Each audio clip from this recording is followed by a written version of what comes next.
दोस्तों, इन्वेस्टिंग की एक दिलचस्प गणितीय प्रॉपर्टी है।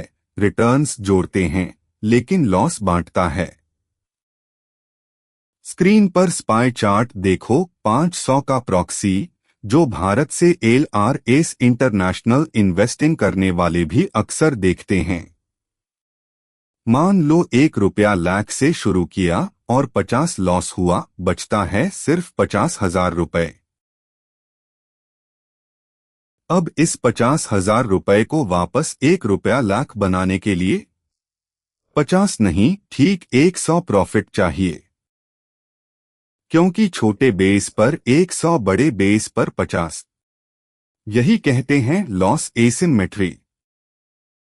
आज इसी एसिमेट्री को क्वांटिफाई करेंगे और पोर्टफोलियो बचाने वाले 4 टूल्स सीखेंगे: वार, MDD, कैली और वॉलेटिलिटी टारगेटिंग। चार्ट देखते हुए वार समझते हैं। Value at risk. Normal market conditions में आप कितना लूज कर सकते हो, इसे प्रोबेबिलिटी में बताने वाला टूल है। ठोस उदाहरण: 10 रुपए लाख का पोर्टफोलियो, मंथली वॉलेटिलिटी 3 हो तो 95 बार करीब 49,300 रुपए बैठता है। मतलब अगले 1 महीने में 100 में से 95 बार लॉस लगभग 49,300 रुपए या उससे कम रहेगा, यानी करीब 20 में से 1 बार वार से बड़ा लॉस दिख सकता है। लेकिन बड़ी सीमा याद रखो, वार सिर्फ सामान्य बाजार का थ्रेशहोल्ड है, उससे आगे का लॉस भी हो सकता है। ब्लैक स्वान एक्सट्रीम इवेंट आए तो 99 बार भी टूट जाता है। प्रैक्टिस में वार को इनिशियल मार्जिन या हेज साइज तय करने का रेफरेंस मानो, एब्सोल्यूट गारंटी कभी मत समझना। डिमैट पर FO मार्जिन देखकर भी यही प्रिंसिपल लागू होता है। MDD मतलब मैक्सिमम ड्रॉडाउन, बिटकॉइन के वीकली चार्ट पर साफ दिखता है। पोर्टफोलियो अपने सबसे ऊंचे पीक से उसके बाद के सबसे निचले ट्रॉफ तक कितना गिरा, वही माप है।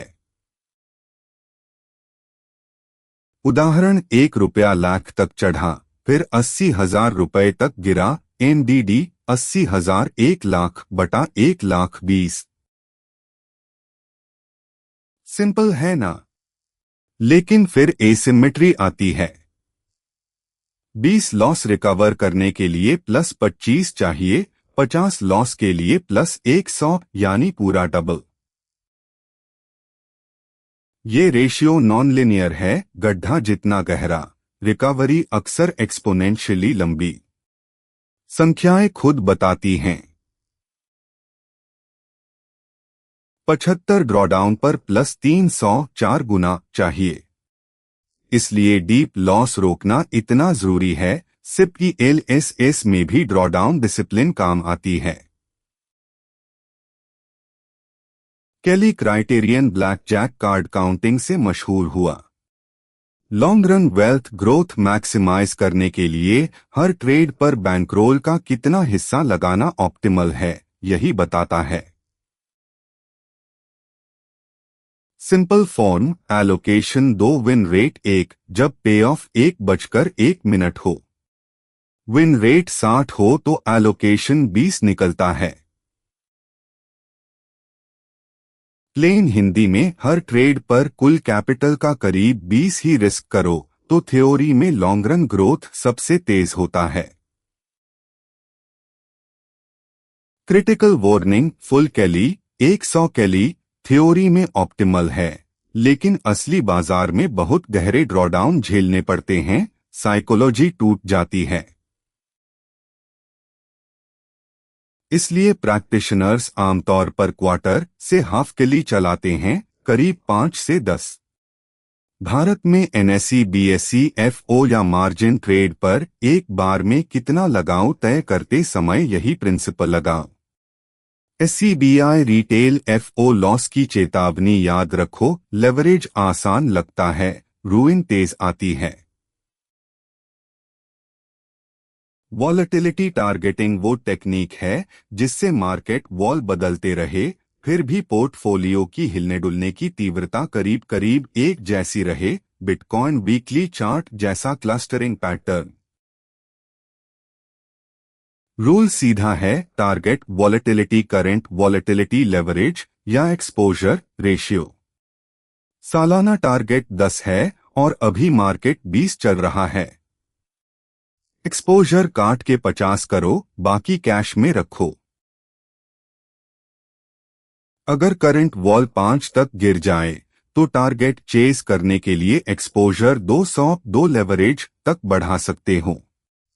लॉस साइज रेशीम्स भर ज्यादा कंपैरेबल रहता है।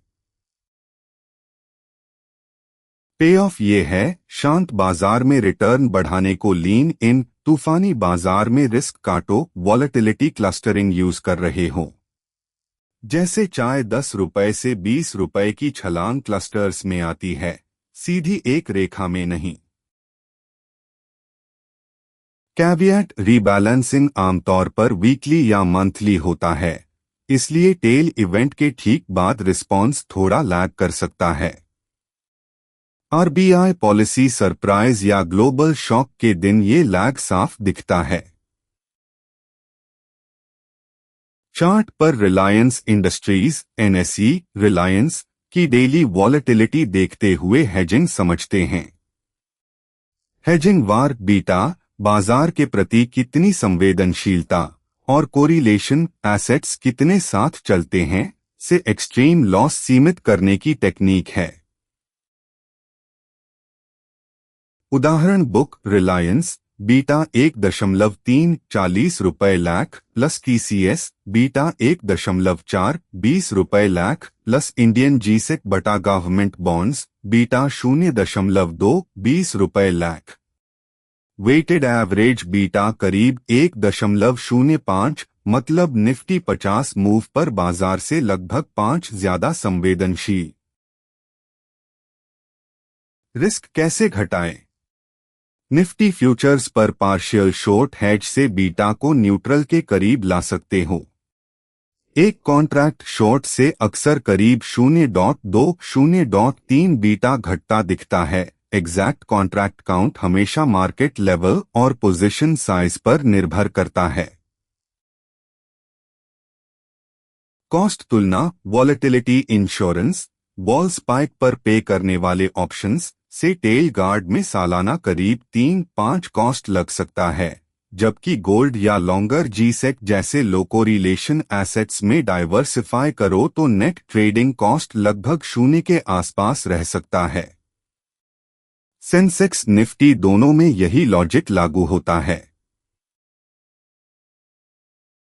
प्रैक्टिकल रूल, शांत समय में दो कॉस्ट क्राइसिस में 30-50 ड्रॉडाउन कुशन एक्सपेक्टेड वैल्यू पर बेहतर लग सकता है, इसलिए लोग हेज करते हैं।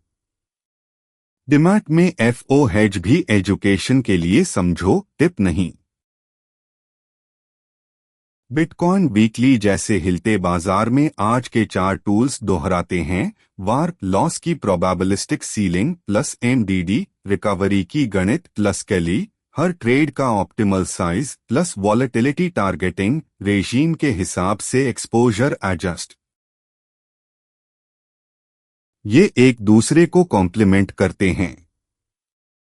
वार यहां से आगे नहीं की रेखा खींचता है, कैली इस एक बेट पर इतना ही सीमित करता है, एमडीडी याद दिलाता है गड्ढे से निकलने में कितना वक्त लगता है। वॉलेटिलिटी टारगेटिंग रिस्क को करीब करीब स्टेडी रखता है, एक integrated risk plan. Important warning, ये फॉर्मूलास ज्यादातर नॉर्मल बेल कर्व डिस्ट्रीब्यूशन मानते हैं। असली बाजार में ब्लैक स्वान मॉडल की उम्मीद से कहीं ज्यादा बार आते हैं। 2008, कोविड 2020 या भारत में भी शार्प एफओ वाइपआउट्स याद रखो। फ्यूचर्स ऑप्शंस मार्जिन जैसे हाई रिस्क प्रोडक्ट्स में खास सावधानी।